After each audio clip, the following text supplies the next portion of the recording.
Step into Value Zone. Value Zone. Hypermart. Patanjali. నమస్తే పృథ్వీ గారు. ప్రముఖ యూట్యూబర్ గురించి మనం చూస్తే న్యూస్ ఛానల్స్ అన్నింటిలో టెలికాస్ట్ అవుతూనే ఉంది. చీటింగ్తో పాటు అమ్మాయిని రేప్ చేయడం కూడా జరిగింది.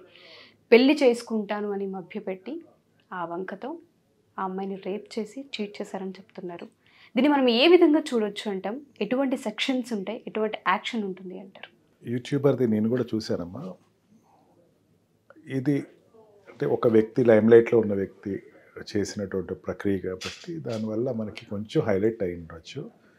బట్ హైదరాబాద్లో అయితే నాకు తెలిసినంతవరకు నా దగ్గరికి వచ్చే కేసెస్లో కానీ ఇది చాలా కామన్ అవుతుందేమో అని భయం వస్తుంది. ఒకటి పట్టుకుంది నాకు. అంటే ఊర్ల నుంచి వస్తారు, సిటీలో ఉంటారు.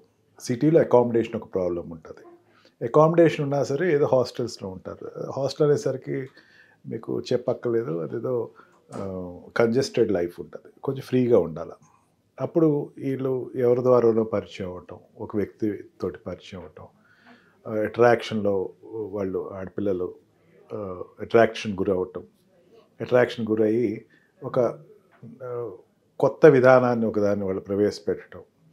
మన ఇద్దరం సహజీవనం చేద్దాం, కొన్నాళ్ళ పాటు సహజీవనం చేద్దాం, పెళ్ళేదే చేసుకుంటాం గ్యారంటీ, సహజీవనం చేసుకుందాం, ఇంట్లో వాళ్ళు ఒప్పిద్దాం, పెళ్లి చేసుకుందాం. పాప ఆడపిల్లలు కూడా అప్పుడు ఏమవుద్దంటే ఇంట్లో వాళ్ళు అప్పటికప్పుడు ఒప్పుకోరు కాబట్టి కొన్నాళ్ళు దీనిని మెల్లిగా ఒక స్టెప్ బై స్టెప్ వాళ్ళ ఇంట్లో వాళ్ళు పేరెంట్స్కి చెప్పి కన్విన్స్ చేద్దాం, తర్వాత మనం ఈ అబ్బాయి నుంచి పెళ్లి చేయమని అడుగుదాం అని చెప్పేసేసి వాళ్ళు ఇంట్లో వాళ్ళకి చెప్పటం అని చెప్పచ్చు అనే ఒక తలంపు తీసుకొచ్చి తనకు తను కన్విన్స్ చేసేసుకుని ఇమ్మెచ్యూర్డ్గా ఉండే ఫ్రెండ్స్ని కన్సల్ట్ చేసి, ఇమ్మెచ్యూర్డ్గా ఉండేటువంటి తెలిసిన వాళ్ళు కన్సల్ట్ చేస్తే వాళ్ళు కూడా ఈ అమ్మాయికి రావాల్సిన answer right answer, not wrong answer. ఈ అమ్మాయి చేయడం తప్పు కదా అంటే నా మీద ద్వేషంతో చెప్తున్నారు, దాని మీద ట్రై చేయని చెప్తే మంచి ఫ్రెండ్స్. అట్లా ఆ టైంలో ఏం తెలియదమ్మా, నిజంగా ఉండేటువంటి ఇన్ఫెక్షన్లో ఏం తెలియదు.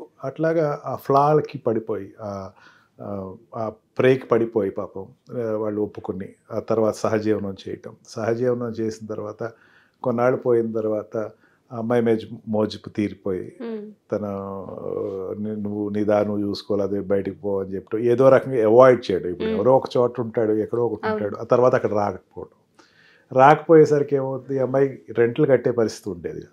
ఇప్పుడు అమ్మాయి హాస్టల్లో ఎక్కడైనా వర్కింగ్ ఉమెన్స్ హాస్టల్లో ఉంటే ఒక 3,000 4,000 5 మ్యాక్స్ అనుకుందాం. ఇప్పుడు ఈ హౌస్ వచ్చేసరికి ఒక 20,000 ఎంతో రెంట్ తీసుకుంటారు ఫర్నిచర్ తోటి. ఇప్పుడు 20,000 తనకి కట్టేటువంటి ఆర్థిక స్తోమత ఉండదు. అతను రాడు, ఏంటి పరిస్థితి చెప్పలేని పరిస్థితి.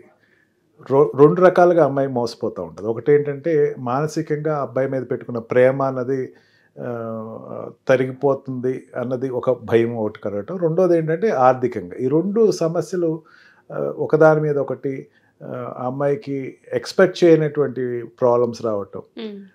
దీంతో ఆ అమ్మాయి ఏం చేయాలో అర్థం కాని పరిస్థితిలో ఆ అమ్మాయి బజార్కి వచ్చి నాకు జస్టిస్ చేయమని పోలీస్ స్టేషన్కి వేస్తే పోలీసు వాళ్ళు కూడా ఇదంతా నువ్వు తప్పు చేసిన కోణం గురించి ఆలోచిద్దామని స్టార్ట్ చేయడం మొదలు పెడతారు. నువ్వెందుకు ఉన్నావు అతనితోటి, నువ్వే బరి తెగించావు, సమాజం ఏమనుకుంటే అది లేకుండా కలిసి ఉండటం ఏంటి అని చెప్పేసి డిస్కరేజ్ చేస్తాం. యాక్చువల్గా దీన్ని 494 అని సెక్షన్ ఉంటుందమ్మా. చీటింగ్ కాదమ్మా, సహజీవనానికి వ్యతిరేకమైన సెక్షన్ అది. చాలా మంది తెలియదు అది. 494 దాంట్లో ఏంటంటే సహజీవనం పేరు చెప్పి ఎవరైనా సరే కలిసి ఉండి కొన్నాళ్ళు పెళ్ళి అనేటువంటి నేపంలో మన ఇద్దరికి పెళ్ళి అయిపోయింది, మన ఇద్దరు కలిసి ఉంటున్నాం, భార్యాభర్తల కింద ఉన్నాము అని చెప్పేసి నమ్మబలిగితే దానికి పనిష్మెంట్ వచ్చేసరికి అప్ టు 10 years పనిష్మెంట్. దీనిని ఇప్పటి వరకు అంటే నిర్భయ కేసు వచ్చే వరకు ఇది నడిచిందమ్మా. నిర్భయ కేసెస్ వచ్చిన తర్వాత రేప్కి నిర్వచనం మార్చేశారు. రేప్లో అనేకమైన క్లాజెస్ ఉంటాయమ్మా. దగ్గర LMNO వరకు ఉంటాయి దాంట్లో. అంటే రేప్ అంటే ఏదో వ్యక్తి ఏదో చిన్నపిల్లని పెద్దవాడు రేప్ చేయటమో లేకపోతే ఎవరో అబ్బాయి రేప్ చేయటమో కాదు, నమ్మబలికి లేకపోతే ఆధీనంలో పెట్టుకుని రిపీటెడ్గా ఒక అధికారంతో ఒక మేనేజర్ కనుక చేస్తే ఇవన్నీ కూడా రేపులోకి వచ్చేసాయి. దీనన్నిటికీ పనిష్మెంట్ ఇచ్చేసరికి లైఫ్, డెత్ ఇవన్నీ కూడా ఈక్వల్ పనిష్మెంట్ అమ్మ. అంటే నాట్ ఓన్లీ ఈ కేసులో మనం ఇప్పుడు మాట్లాడుకున్న కేసులో చూసుకుంటే సహజీవనంగా ఉండి ఈ రోజు నువ్వు వెళ్ళిపో ఎవరి దారిని వెళ్ళిపోమని చెప్పేసి వస్తే అదేమీ ఒప్పుకునేది కాదు. ఖచ్చితంగా ఇది ఖండించదగ్గ విషయమే. ఈ మధ్య సొసైటీలో బాగా ఎక్కువ చూస్తున్నాం ఈ విషయాలు. సహజీవనంలో ఉందాము, మనం కలిసి ఉందాము అని చెప్పేసి తర్వాత ఆ అమ్మాయి రోడ్డుకి వెళ్ళిపోయిన తర్వాత అమ్మాయి ఆత్మహత్య చేసుకుంటూ ఒకటే పరిష్కారం అనుకునే స్థాయి తీసుకొచ్చేసిన తర్వాత ఏం చేయాలో పరిస్థితి తెలియనప్పుడు చట్టపరంగా అమ్మాయి ఖచ్చితమైన ప్రొటెక్షన్ ఉందమ్మా, దాంట్లో డౌటే లేదు. ఇప్పుడు రేప్ కేసు పెట్టారనుకోండి, ఇదివరకంటే రేప్ కేసు ఎవరు పెట్టారో పబ్లిష్ అయ్యేటువంటి పరిస్థితి. ఇప్పుడు నాకు ఇష్టం లేదు అంటే ఆ పేరు కూడా పబ్లిష్ చేయరు. ఈవెన్ కోర్టులో కూడా XXX అని పిలుస్తాడు. అందుకని పేరు గోప్యంగా ఉంచవచ్చు. హక్కు కింద కూడా తీసుకున్నారు. అంటే పేరు గోప్యంగా ఉంచే హక్కు అమ్మాయికి ఉంది.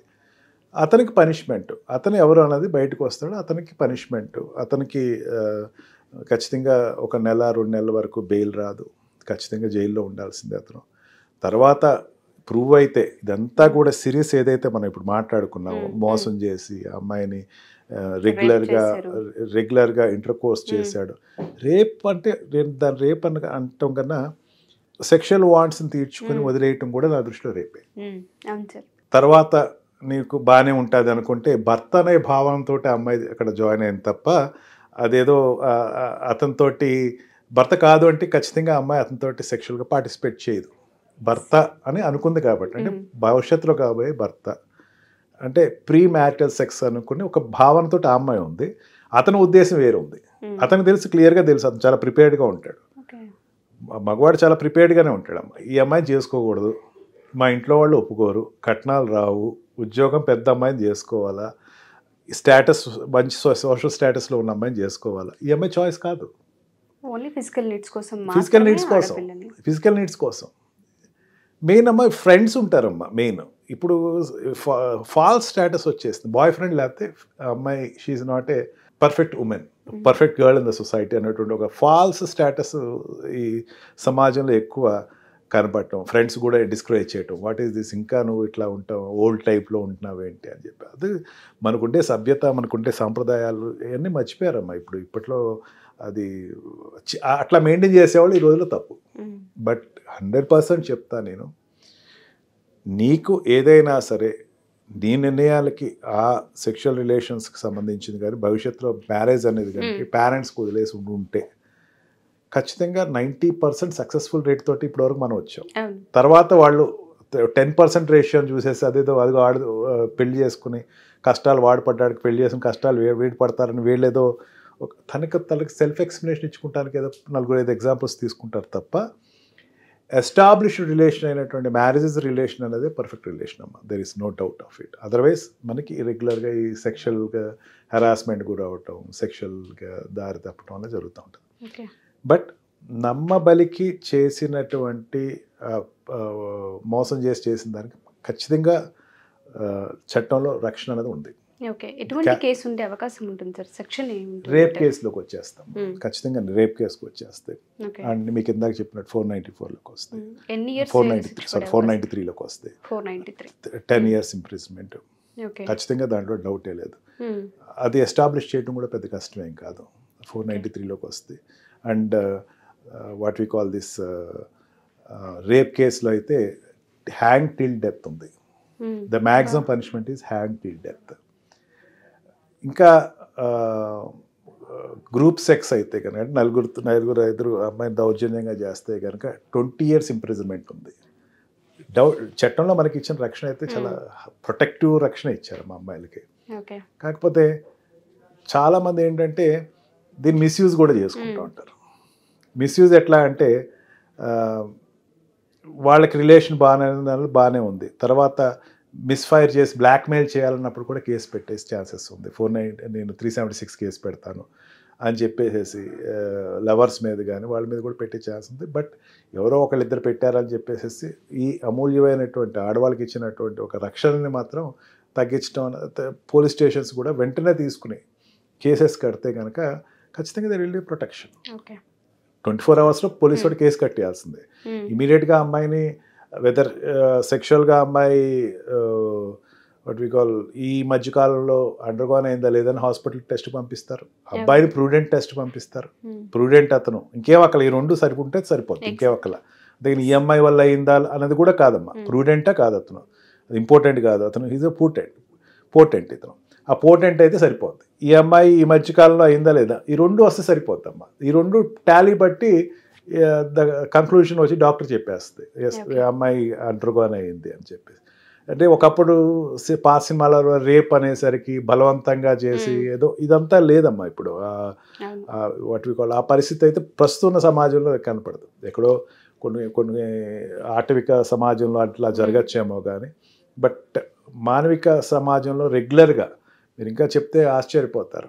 ఇండియాలో ఈ మధ్యకాలంలో ఇప్పుడు కొంచెం వెలుగు వస్తుంది కానీ అవుట్ ఆఫ్ 100 కేవలం ఒక 5 to 6 కేసెస్ బయటకు వస్తాయి. అంటే 94 కేసెస్ 96 కేసెస్ వెలుగు లేకుండానే ఆరిపోతున్నాయి. అది మానసికంగా ఎంత ఇబ్బంది పడుతున్నారు పిల్లలు. ఎందుకంటే ఆడపిల్లలకి ఇటువంటి సెక్షన్స్ ఉన్నాయని తెలియాలి. అది ఏ రిలేషన్లో ఉన్నా సరే ఒకవేళ చీట్ చేయబడితే న్యాయస్థానం మనకు అండగా ఉంది, ఖచ్చితంగా మనకి న్యాయం జరుగుతుందన్న హోప్ క్రియేట్ చేయడానికి వీడియో చేయడం జరిగింది sir. Thank you so much, చాలా మంచి ఇన్ఫర్మేషన్ ఇది. Thank you sir. Thank you so much.